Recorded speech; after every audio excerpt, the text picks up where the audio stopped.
यह है सेठ करमचंद, एक बहुत बड़े व्यापारी है। इनका खुद का कारखाना भी है। शेयर मार्केट में भी सट्टा करते हैं। जितना इनका कारोबार बढ़ा है, उतना ही इनका परिवार भी बढ़ा है। लेकिन बेचारे अब बीमार पड़े। पिताजी, दवाई दी क्या? अरे, आपका बुखार 104 हो गया है। डॉक्टर को बुलाओ। अरे नहीं 105 आएगा तब भेज देना। पिताजी, मैं शहर की बात नहीं कर रहा हूँ, आपके टेम्परेचर की बात कर रहा हूँ। पिताजी, आंखें खोलो। दीपक, अरे भगवान, ये क्या हो गया? पिताजी, आंखें खोलो। दीदी, मम्मी, जल्दी आओ। अरे क्या हुआ? क्या हुआ? पिताजी!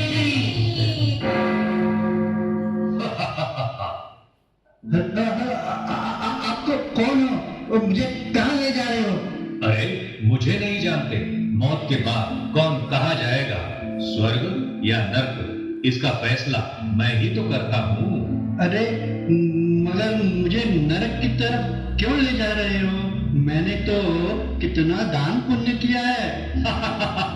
अच्छा, लेकिन आपका कोई भी पुण्य कर्म चित्रगुप्त के चोपड़ी में क्यों नहीं है? ऐसे कैसे हो सकता है? मैंने तो 10 साल से गांव वालों को इतना स्वादिष्ट भोजन खिलाया है, गांव वालों ने जिंदगी में इतना बढ़िया भोजन कभी भी देखा भी नहीं होगा। लेकिन आपने किस खुशी में भोजन कराया? उससे क्या लेना देना? इतने लोगों को भोजन कराया, ये तो पुण्य का काम हुआ ना। फिर भी यह बताओ, किस खुशी में खिलाया?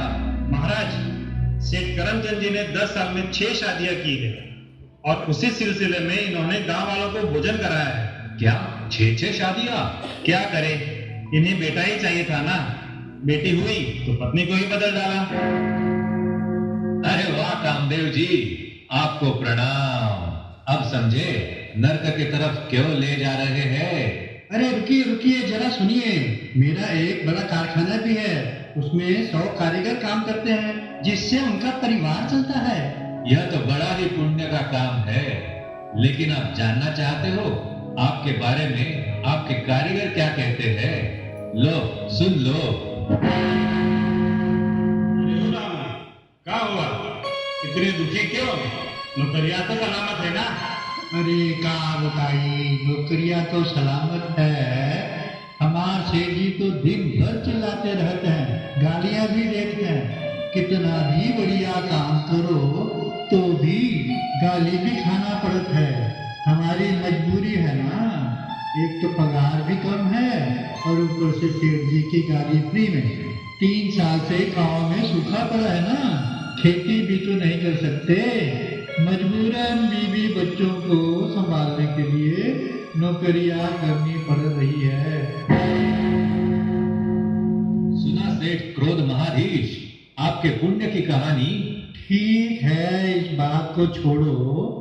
मैंने गांव में जो गौशाला बनाई है उसका क्या? ठीक है, यह भी तो पुण्य का काम है। आओ वो भी तो देख लेते हैं। सेठ जी, हमने तो सरकार से 1000 गैया पालने की जमीन मुफ्त में ली थी, लेकिन हमारे पास तो सिर्फ 500 ही गैया है। कोई बात नहीं, 500 या 1000 सब एक ही है, कोई फर्क नहीं पड़ता। कौन गिनने वाला है? बचा हुआ जमीन पर गोडाउन बनाएंगे और कारखाना का सामान रखवा देंगे। अगर कोई इंस्पेक्टर आया तो उसे चाय पानी देकर भगा देना। अरे वाह सेठ श्री लोभाधीश, कुछ याद आया? और भी कुछ कहना है? ठीक है, मैंने और भी कितना धर्म का काम किया है। गए साल मैंने स्टूडेंट ऑफ द ईयर के लिए गांव के कॉलेज में एक गोल्ड ट्रॉफी देने का आयोजन किया था। बहुत बढ़िया, तो इस ट्रॉफी की भी गोल्डन कहानी सुनो। प्रिंसिपल महोदया जी कहिए। मैं स्टूडेंट ऑफ द ईयर के लिए कॉलेज में एक गोल्ड ट्रॉफी देना चाहता हूँ और साथ ही अच्छा खासा डोनेशन भी देना चाहता हूँ। सेठ करमचंद जी, आप तो बड़े धार्मिक व्यक्ति हो। लेकिन एक बात है, स्टूडेंट ऑफ द ईयर के लिए मेरे बेटे को ही चुना जाना चाहिए। डोनेशन की चिंता ना करना, जितना कहेंगे हो जाएगा। तो मोहेश्वर जी, अब मजा आया? क्या और भी कुछ आपके पुण्य की कहानियां बाकी है? धर्मराज जी, आप तो मेरे कोई भी पुण्य कर्म में विश्वास नहीं करते हो। मैंने तो गांव वालों के लिए अस्पताल भी खोला है, जहां कितनों का मुफ्त इलाज होता है।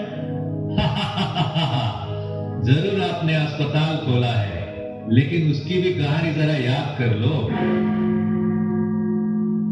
सेठ करमचंद जी, हम गरीबों के लिए अस्पताल बना रहे हैं, आप भी कुछ मदद करें तो अच्छा रहेगा।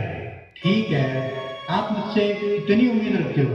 यही कुछ 50 लाख।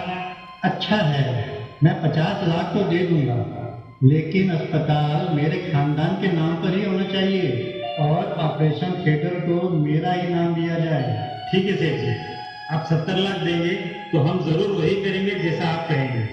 अच्छा, मैं 70 लाख दे दूंगा, लेकिन ऑपरेशन थिएटर में चाकू छुरी जो होती है उस पर भी मेरा नाम होना चाहिए। जरूर, अगर आप चाहो तो जो मरीजों को खून चढ़ेगा वह भी आपका ही खून दे देंगे। अरे वाह, ये तो आपने बहुत अच्छी बात बताई, मुझे तो ये सूझा ही नहीं। यह बात सुनकर मैं तो बहुत खुश हो गया हूँ। अभी तो मैं अस्पताल के लिए 1 करोड़ दूंगा। सुना ओ सेठ अहंकारेश्वर, आपका ये चंदा भी पुण्य की गिनती में नहीं गया, बल्कि और ही बोझ चढ़ गया। अब आप समझे हम आपको नरक में क्यों ले जा रहे हैं। और हाँ, ये लो, जैसा आपको चाहिए हम मरीजों को देने के लिए आपका ही खून निकाल लेते हैं। नहीं, छोड़ो, मुझे छोड़ो। बचाओ, मुझे बचाओ। अरे घबराओ नहीं, सेठ जिंदा है, सिर्फ बेहोश हुए थे। लेकिन मेरी धर्मराज से भी मुलाकात हुई, वो तो मुझे 5 विकारों के बारे में भी समझा रहे थे और मुझे नरक में भी ले जा रहे थे, हाला से भी घायल कर रहे थे। नहीं, यह तो आपका वहम था।